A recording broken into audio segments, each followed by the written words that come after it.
Vote না দিলে লক্ষ্মীর ভান্ডার বন্ধ, ভোটারদের হুমকি দেওয়ার অভিযোগে চাঞ্চল্যকর অভিযোগ মগরাহাটের তৃণমূল যুব সভাপতির বিরুদ্ধে।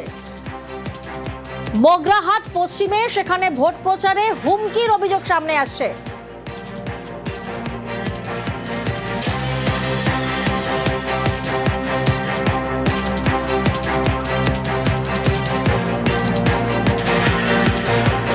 তৃণমূলকে ভোট না দিলে লক্ষ্মীর ভান্ডার বন্ধ, ভোটারদের হুমকি দেওয়ার অভিযোগ কার বিরুদ্ধে? সরাসরি মগরাহাটের তৃণমূল যুব সভাপতির বিরুদ্ধে।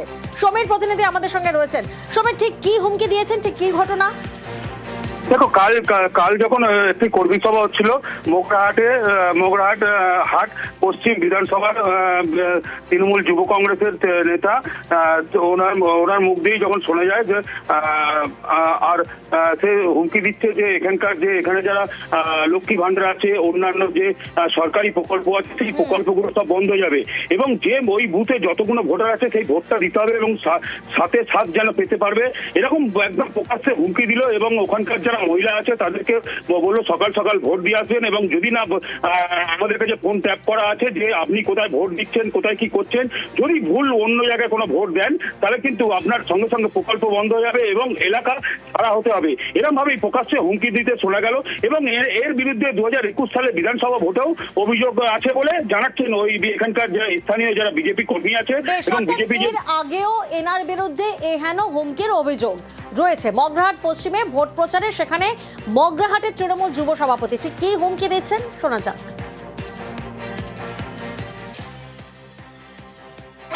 700টা ভোট এই বুথে 700টা জোড়া ফুলে দিতে হবে। যদি অন্য জায়গায় ভোট পড়ে তাহলে কিন্তু লক্ষ্মী ভান্ডার ভোটের পরে বন্ধ হয়ে যাবে। তার দায় কিন্তু পাবলিক থাকবে, এটা আপনাকে বলে গেলাম। কারণ তৃণমূলের খাবে, তৃণমূলের পড়বে, আর তৃণমূলের সাথে বেইমানি করবে। বেইমানদেরকে 21 সালে ক্ষমা করেছি, এই 26-এ আমরা আর ক্ষমা করব না। আমরা চ্যালেঞ্জ দিয়ে গেলাম, এই পাড়ায় দু একটা কাকর আছে, তাদেরকে বলে গেলাম যদি তৃণমূল কংগ্রেস করতে চাও এলাকায় থাকো, না তো আজকের পর থেকে বউ বাচ্চা নিয়ে এলাকার বাইরে চলে যাও। 4 তারিখের পরে ঘরে ঢুকবে, আমরা আর ক্ষমা করব না। তৃণমূল কংগ্রেসের বাইরে যদি একটা ভোট অন্য দলে পড়েছে আমরা কিন্তু কাউকে ছেড়ে কথা বলবো না, এটা আপনাদেরকে মাথায় রাখতে হবে। ফের তৃণমূল নেতাদের হুমকি দিলীপ ঘোষের, লুটের টাকা পেট থেকে টেনে বের করার হুমকি। খড়গপুরের ভোট প্রচার এবং সেই ভোট প্রচারে দুর্নীতি ইস্যুতে খড়গহস্ত। ইডি নিয়েও তৃণমূলকে কটাক্ষ দিলীপ ঘোষের।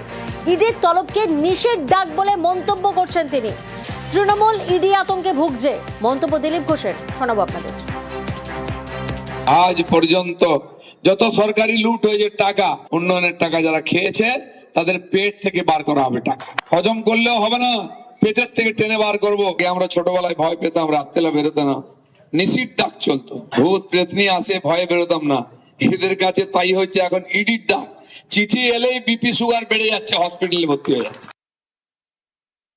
দিলীপ বাবু সংযত হন। ইলেকশন কমিশন কাছেও আমরা বারবার দ্বারস্থ হয়েছি, বলেছি যে ভারতীয় জনতা পার্টির নেতৃত্বে যে বক্তব্যগুলো রাখছে তাতে আমাদের আপত্তি রয়েছে। ইলেকশন কমিশন যদি 483 জন আপনি ট্রান্সফার করলেন অফিসার, IAS IPS, কিন্তু আমরা দেখছি যে এইগুলো দিকে নজর নেই। প্রতিনিয়ত বাড়বো পিটবো, এ সমস্ত কি হচ্ছে? ইলেকশন কমিশন কেন বেঁধে দিচ্ছে না তাদেরকে? শোকজ করবে না কেন?